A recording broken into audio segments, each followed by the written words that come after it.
La 6e journée internationale des maladies rares se déroulait aujourd'hui à Strasbourg. 40 000 personnes en Alsace sont concernées. Souvent d'origine génétique, ces maladies sont graves, chroniques et évolutives. Et pour la plupart, aucun traitement n'a encore été trouvé.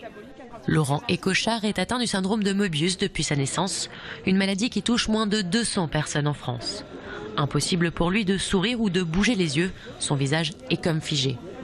Malgré les difficultés de communication et d'insertion, Laurent a appris à vivre avec son handicap.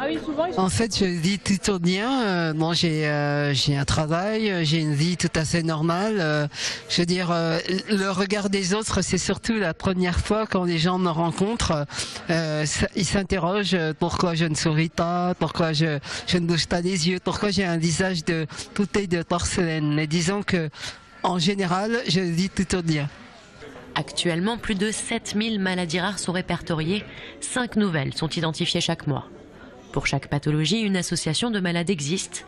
Leur objectif, faire connaître et reconnaître les maladies rares et les personnes qui en sont atteintes.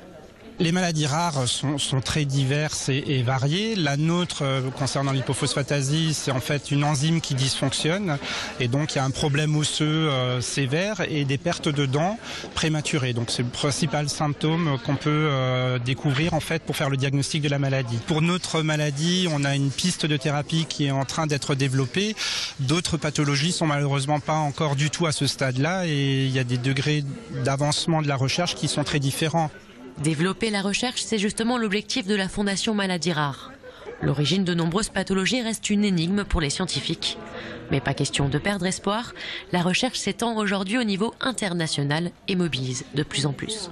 La recherche avance, elle avance doucement, mais elle avance. Il y a un certain nombre de maladies pour lesquelles on a déjà des médicaments qui sont disponibles. Malheureusement, sur 7000 maladies actuellement identifiées, 63 trouvent des médicaments. Et donc, il y a un gros travail de recherche à faire. Une maladie est considérée rare lorsqu'elle touche moins d'une personne sur 2000. 3 millions de Français sont concernés.